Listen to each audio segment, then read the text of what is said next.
Oftentimes, chronic inflammation is silent. We're eating well, but there has been fatigue all the time. Despite our efforts, we're having trouble falling asleep or staying asleep. Can emotions like stress, anger, or anxiety also trigger inflammation? If you're angry one time, if you're less stressful, feeling stressful one time in a month, that wouldn't lead to inflammation. In a day, you have 30 stresses like that. Body is not coming to the baseline. One day, your fire alarm system will not work. That is the reason people get silent heart attacks. Now we turn to what's called a silent heart attack. There are certain situations where fire alarm system is continuously ringing and it doesn't turn off. We sometimes see scratches on the body and it bleeds for a day, and next day we see there's a line healing. That is acute inflammation silently doing its job by recruiting all the What foods actually causes inflammation in someone? all the foods that come under the bucket of. And if I were to make 3 lifestyle changes for anti-inflammation, what would they be? Inflammation has become this complex topic because there's too much information on the internet. Can you simplify what is inflammation for us? That is very true. Since past 1 year or so, we have been hearing about people coming with and saying, I have symptoms of inflammation. Right. Can you give me an anti-inflammatory diet? Let's Yeah. break it down for them. Inflammation is not completely bad or wrong. We Right. need inflammation. It's like fire alarm system. We all need it, right? So like that, acute inflammation is needed whenever we have an injury, cut, or an accident. We Right. sometimes see scratches on the body and it bleeds for a day, and next day we see there's a line healing and there is repair happening. Correct. That is acute inflammation silently doing its job by recruiting all the arsenal that is required, all the cells that are required to fight the infection, to clear the debris, to increase the blood flow to the area of injury so that it heals. And later the fire alarm system should turn it off. Right. This is what acute inflammation does. But there are certain situations where this fire alarm system is continuously ringing and it doesn't turn off. That is chronic inflammation for us. Okay. And that is bad or harmful to us. And that can lead to a lot of diseases. So the bad inflammation that you're mentioning about, what could be the root cause or what triggers that bad inflammation in the body? So chronic inflammation, we say it when, if you look at medical point of view, when the HSCRP is more than 3 months without an injury, without an infection, there's nothing, but they have these inflammatory markers like interleukin 6 or HSCRP or TNF alpha always on the higher side. But most of the time, we can connect those abnormality in these biomarkers with the symptoms. Okay. If you look into their history and ask these individuals, they say, oh, my sleep has been off all these months. Oh, I've noticed I've been putting on weight around my waist region or putting on central obesity. Or, yes, I started noticing my triglycerides are going high or my HDL is going low. Or I have been having a lot of stress in recent past. These are some of the symptoms which would tie up to chronic inflammation. Or sometimes the loss of teeth. Or sometimes there is gum bleeding. Right. Or sometimes there is snoring in the night or having sleep apnea or obstructive sleep apnea like symptoms.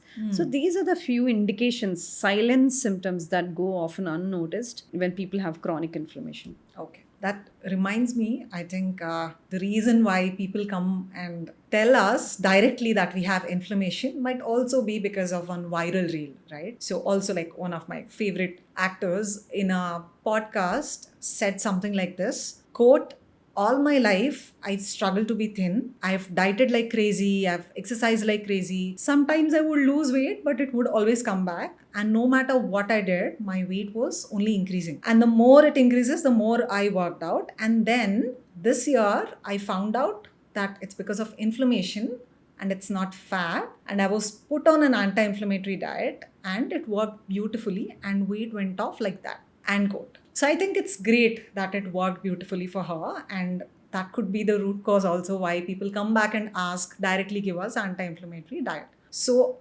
what foods actually causes inflammation in someone? Again, since we're talking about this topic, it doesn't happen in silo. This is for Yes. all the audience. Whether we're taking any topic and deep diving it, we always tie it up with other systems. Right. This is the approach called systems biology approach. So there is detoxification system in the body. There are environmental toxins. There is enzymatic system. There is digestive system. There is hormonal system. There is nutrients. there's metabolic pathway, there is neuro pathway, and there is immune system pathway. Today we're talking about that particular immune system, which can go off when all the other systems are also not working in sync, Okay. when that orchestra is gone. So this inflammation can increase just by one full week of bad night sleep. If you have been having good sleep scores, just try for a week or a month, sleeping less than 4 to 5 hours. You will build up inflammation. Your biomarkers will go high. Your TNF alpha, interleukin 6, hsCRP will increase. And not just that, we also see insulin resistance increases. Your HOMA-IR increases. That is one way of looking at it. Second, stop exercising. Be more sedentary. You see all these things change. Or if you have been eating clean diet, stop it. And if you start eating junk, you'll see this inflammation kicking in. If you're not addressing your sleep apnea, you're building on inflammation as well. So it could be bad sleep, it could be too many stresses, it could be eating a lot of ultra processed foods, it could be not exercising, being more sedentary, or not fixing diabetes or pre-diabetes or atherogenic lipid profiles. So these are few reasons why we accumulate inflammation over time. And also as we age, that increases as well. As we age, also immune system do not work exactly the way it was working in our tens and in our first decade of life or second decade of life. Right. So immune system also undergoes a lot of changes as we age, which puts us at risk for inflammation very easily. Okay. I think it's fascinating how all these systems are interconnected. But I think as audience, we understand what is acute inflammation. Like how you said, a cut happens and then, our system recruits it alerts all the other systems and then works to heal it. But say, for example, a bad night's sleep or like junk food, how exactly that all these things will trigger inflammation? Let's put it this way. What are all the diseases that can say or fit into this bucket of chronic inflammation? If any of you have any of these conditions, that means you're having a chronic inflammation. Okay. Number one, do you have central adiposity, which also means do you have higher visceral adipose tissue or VAT mass more than 500 grams? You are harboring inflammation, chronic inflammation. Do you have atherogenic lipid profile, like you have high triglycerides to HDL ratio or low HDL? You have high lipoprotein A or you have high apolipoprotein B? Then you are having chronic inflammation.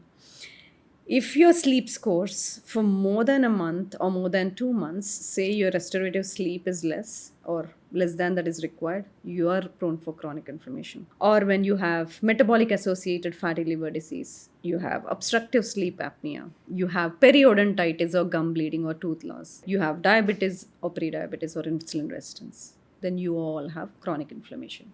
And when you say harboring inflammation, when it is acute, we know it is in the knee, it is in the arm, wherever the infection is, etc. But when you say with all these biomarkers, we are harboring inflammation, where is this caused? Is it in the blood or is it in some other organs? Oftentimes, chronic inflammation is silent. Okay.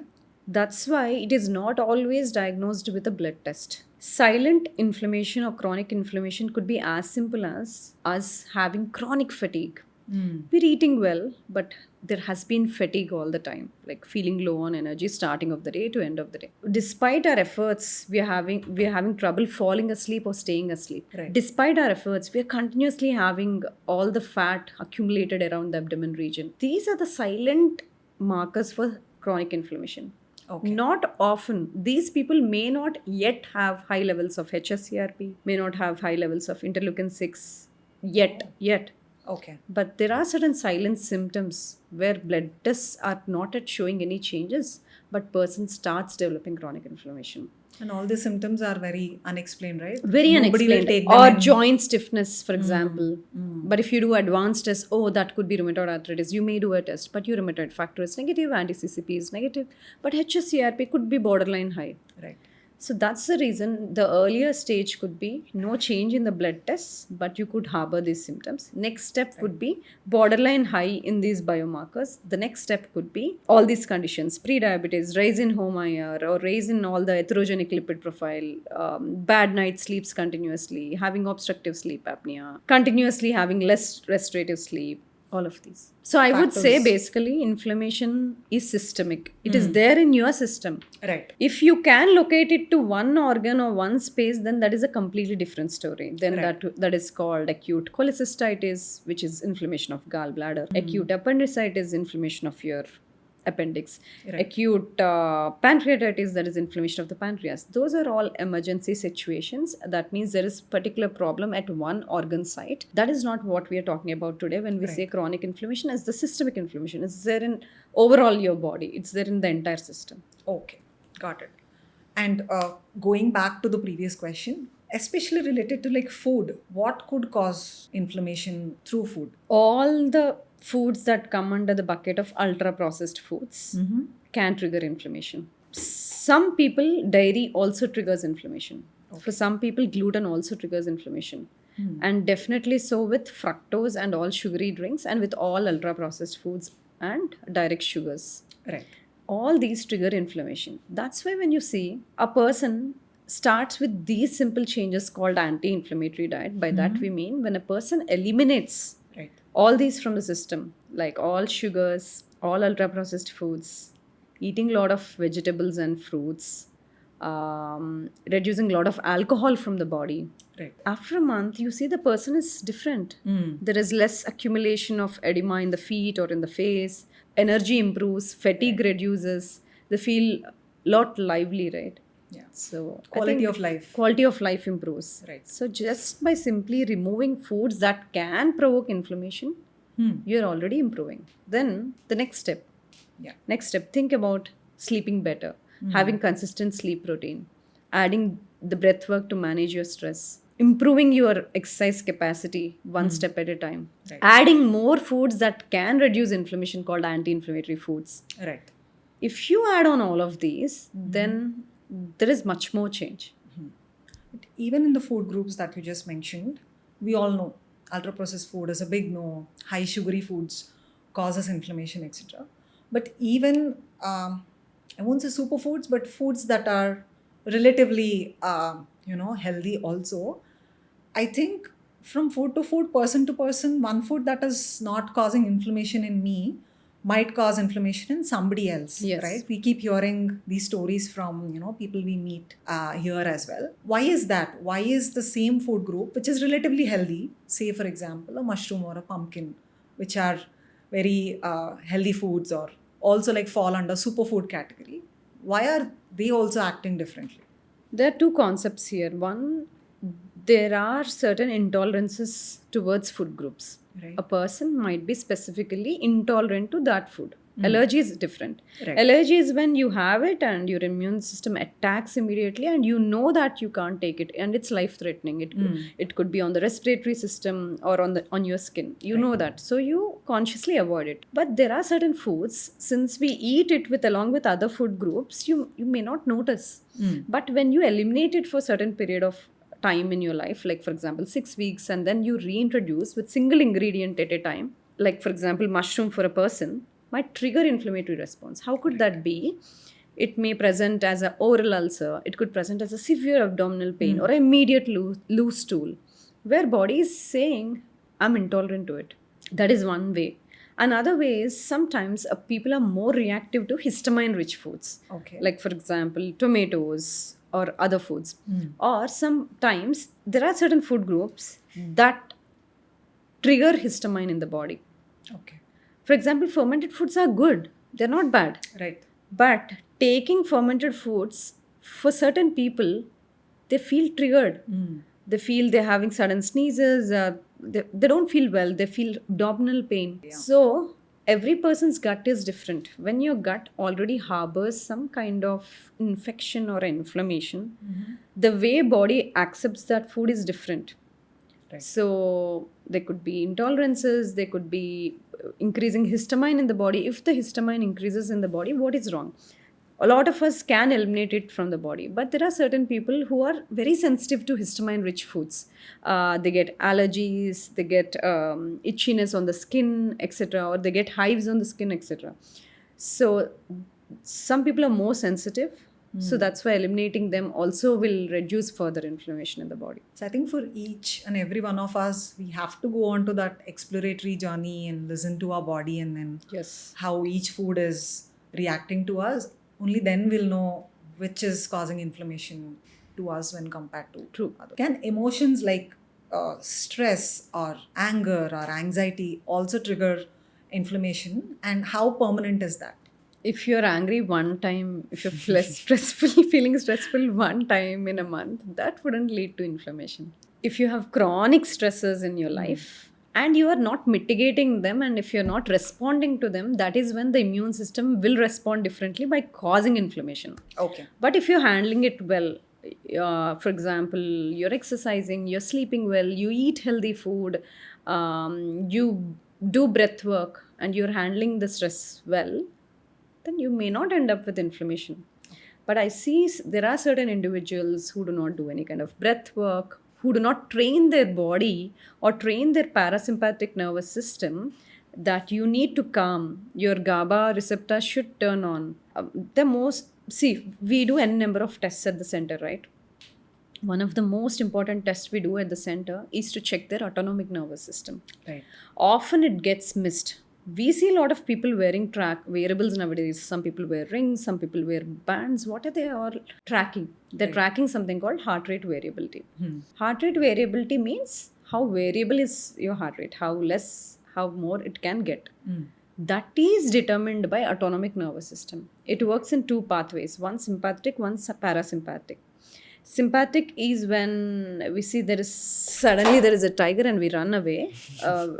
We know that is a stressor. We need to run away. Yeah. Body's tuned to that. When sympathetic nervous system takes in charge, our blood pressure rises, blood sugar rises, blood vessels dilate so that we get enough blood supply for us to run away, right? But body do not identify it is a tiger from a case presentation. You need not run away when there is a case presentation. You need not have so much vasodilation in your arms, legs, etc. Yeah. If you take everything as a stressor, then body is confused, and often that alarm system is always high. That is the problem. Now, body has natural tendency to turn off that system? Yes, that is called parasympathetic nervous system, which is another arm of autonomic nervous system. Right. So when parasympathetic nervous system is doing well, body calms down, body rests well, body digests well. So we need to have this balance. So for a lot of our clients, we keep testing autonomic nervous system at the center.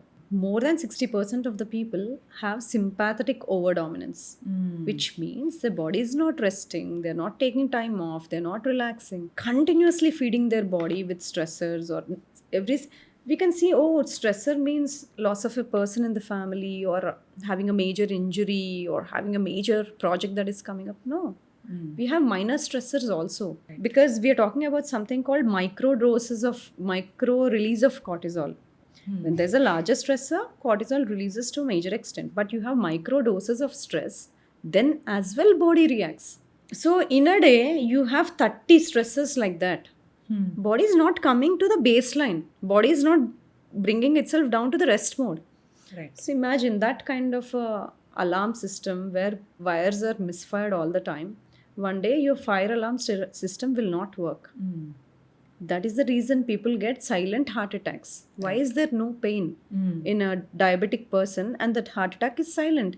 If a person had a pain, he would have reached hospital in time and that heart attack is addressed. So these silent deaths are because of autonomic failure, are because of low heart rate variability, are because of parasympathetic nervous system not acting. In a practical note, say for example, I have like a stressful day, but between my meetings, I'm like having those breaks, right? I'm doing my breath work.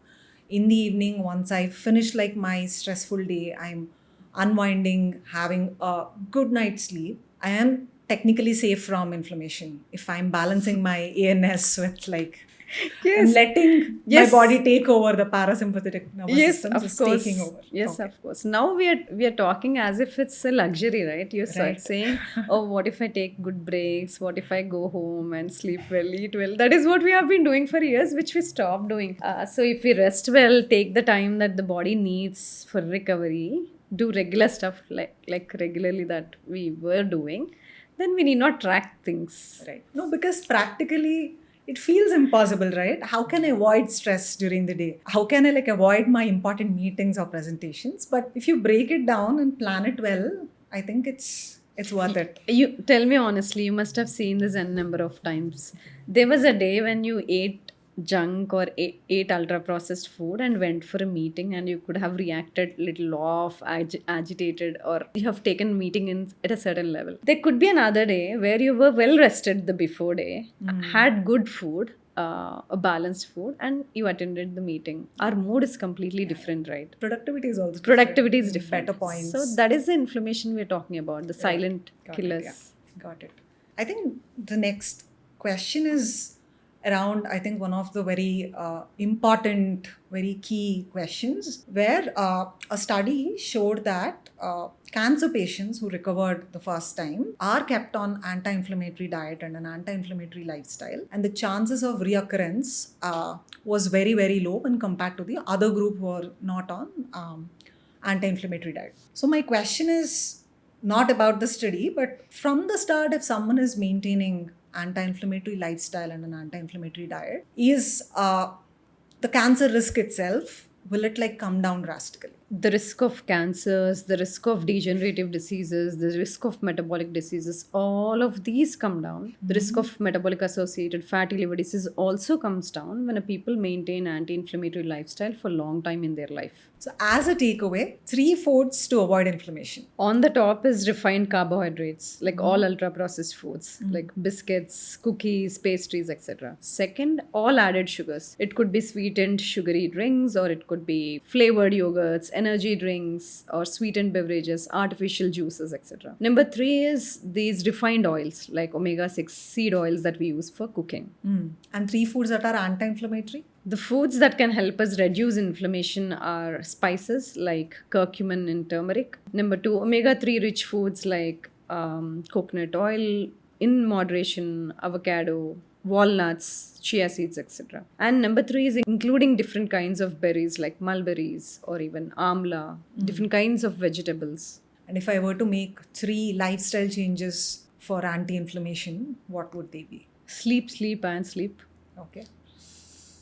Thank you for watching this video till the end. Hope you learned something about inflammation and you're going to take action on it. If you liked watching today's video and hope you learned something from this, you'll also like previous 2 videos. One was pre and post workout nutrition and other one was how to use food as medicine.